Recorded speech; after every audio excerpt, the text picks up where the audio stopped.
Hello everyone, मैं आज आपको जेल इलेक्ट्रोफोरेसिस के बारे में बताऊंगी। तो फर्स्ट ऑफ ऑल मैं आपको बता देती हूँ इलेक्ट्रोफोरेसिस होता क्या है।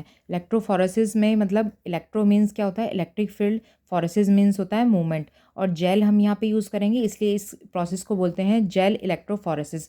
इसमें हम एग्रॉस जेल की बात करेंगे। एग्रॉस जेल जो है वो डीएनए आरएनए के सैंपल्स या डीएनए या आरएनए के सैंपल्स के जो है उनके लिए यूज़ होता है। प्रोटीन के लिए हम बात करेंगे तो पॉली एक्रेलामाइड जेल यूज़ करते हैं हम।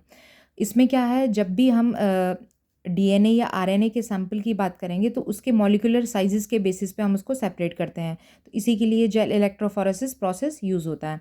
तो एग्रॉस जेल क्या है, डीएनए और आरएनए को क्या है, उसके मॉलिक्यूल्स को on the basis of their size अलग करता है। अब मेथड में हम इलेक्ट्रिक फील्ड यूज़ करते हैं। टूल्स क्या क्या होते हैं, टूल्स हैं जैसे कास्टिंग ट्रे है, जेल है, कॉम्ब है, इलेक्ट्रिक फील्ड है और डीएनए सैंपल है। तो सबसे पहले हम जेल इलेक्ट्रोफोरेसिस के लिए जेल इलेक्ट्रोफोरेसिस के लिए हम सबसे पहले क्या करेंगे, एग्रॉस जेल लेंगे। तो एग्रॉस जो है हमारा वो सॉलिड फॉर्म में होता है, वो हमें पाउडर की फॉर्म में मिलता है। मार्केट से हम लेंगे तो हमें मिल जाएगा इजीली। तो उसको क्या करेंगे, सबसे पहले हम उसको लिक्विड फॉर्म में कन्वर्ट करेंगे। तो लिक्विड फॉर्म में कन्वर्ट करने के लिए क्या करेंगे, हम उसे 2 मिनट के लिए माइक्रोवेव मतलब हीट करेंगे 2 मिनट के लिए, फिर उसको थोड़ा सा ठंडा होने के लिए छोड़ देंगे। उसमें बफर सॉल्यूशन ऐड करेंगे। बफर सॉल्यूशन क्या होता है, ईडीटीए या ईडीटीए का सॉल्यूशन हो सकता है। तो जब उसमें हम करेंगे तो वो न्यूट्रल रहेगा। बफर सॉल्यूशन से क्या फ़ायदा है, क्योंकि हमें पता है इसमें डीएनएज एंजाइम भी हो सकता है। तो डीएनएज एंजाइम क्या काम करेगा, वो डीएनए को ब्रेक कर सकता है। तो हमें डीएनए को ब्रेक नहीं कराना है, तो इसमें डीएनएज एंजाइम के साथ मैग्नीशियम एंजाइम होता है, मैग्नीशियम होता है। तो मैग्नीशियम और प्लस डीएनएज जो है वो फिर डीएनए को ब्रेक करते हैं। तो ये क्या काम करता है, बफर सॉल्यूशन क्या करता है, जो मैग्नीशियम आयन है उसकी एक्टिविटी को स्टॉप कर देता है। जब स्टॉप हो जाएगी तो डीएनए जो एंजाइम है वो भी अपना काम करना बंद कर देगा, जिससे कि हमारा डीएनए जो है वो ब्रेक नहीं होगा। तो डीएनए ब्रेक नहीं हुआ तो हमारा डीएनए जो है इजीली हम उसका प्रोसेस स्टार्ट कर सकते हैं। तो अब हम इसको क्या करेंगे, थोड़ी देर के लिए ठंडा कर देंगे। तो अराउंड ऑफ जब तक 50 डिग्री टेम्परेचर आता है उसको ठंडा करते रहेंगे। तो उसके बाद क्या करेंगे, हम उसको कास्टिंग ट्रे में लेंगे। उसमें कॉम्ब लेंगे, फिर उसमें से वो सॉल्यूशन जो है वो पूरा पोर कर देंगे। फिर उसको क्या करेंगे, अराउंड ऑफ 20 मिनट के लिए छोड़ देंगे। 20 मिनट में तो फिर वो ठंडा हो जाएगा, सॉलिड फॉर्म में कन्वर्ट हो जाएगा। फिर हम वहाँ से वो कॉम्ब जो है वो रिमूव कर देंगे।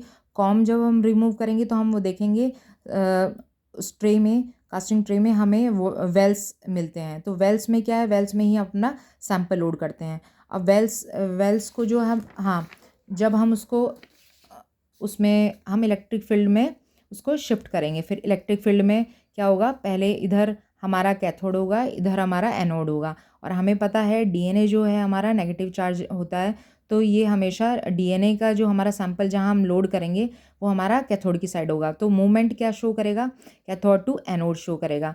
तो ये जो मूवमेंट होगा डीएनए के जो फ्रेगमेंट्स हैं उनका क्या होगा, साइजेस के बेसिस पे होगा। जो जितना स्मॉल होगा वो उतनी जल्दी मूवमेंट फास्टली स्पीडली मूव करेगा।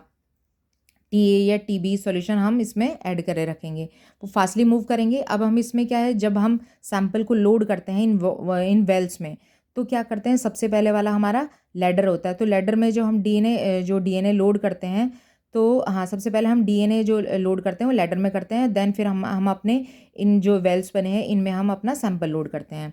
उसके बाद क्या करेंगे, जब हम सैंपल लोड कर रहे हैं तो उसमें हम क्या डाई यूज़ कर सकते हैं। तो डाई क्या होगी हमारी, ब्रोमोफिनॉल ब्लू यूज़ करेंगे, प्लस ग्लिसरॉल यूज़ करेंगे। ग्लिसरॉल क्यों करेंगे, क्योंकि वो थोड़ा सा स्टिकी होता है, सॉलिड फॉर्म में होता है थोड़ा सा। तो उससे क्या है, हमारा जो डीएनए है वो क्या है, वो बाहर नहीं आएगा, इसलिए थोड़ा सा ये रोके रखता है उस चीज़ को। फिर उसके बाद हम क्या करेंगे, इथिडियम ब्रोमाइड यूज़ करेंगे। उससे क्या होगा, हमारा डीएनए है, ये इथिडियम ब्रोमाइड क्या काम करेगा, वो ये हमारी लाइट को एब्जॉर्व करेगा, एब्जॉर्व करके लाइट इमिट करेगा, फ्लोरेसेंट प्रोड्यूस करेगा on the presence of UV light. तो यूवी लाइट में हमें ये इथिडियम ब्रोमाइड जो हम उस पर डालेंगे तो हमें क्या होगा, ऑरेंज कलर के बैंड शो होंगे। तो ऑरेंज कलर के जो बैंड शो होंगे वो हमारे साइजेस के बेसिस पे हमें शो होंगे। तो हम उससे क्या देख सकते हैं कि किस बैंड का क्या साइज़ है। तो हम क्या कर सकते हैं, साइजेस के बेसिस पे डीएनए के फ्रेगमेंट्स को अलग कर सकते हैं। तो ये हमारा बहुत सारी चीज़ों में यूज़ हो सकता है, तो ये हमारे लिए हेल्पफुल है। हाँ, थैंक यू।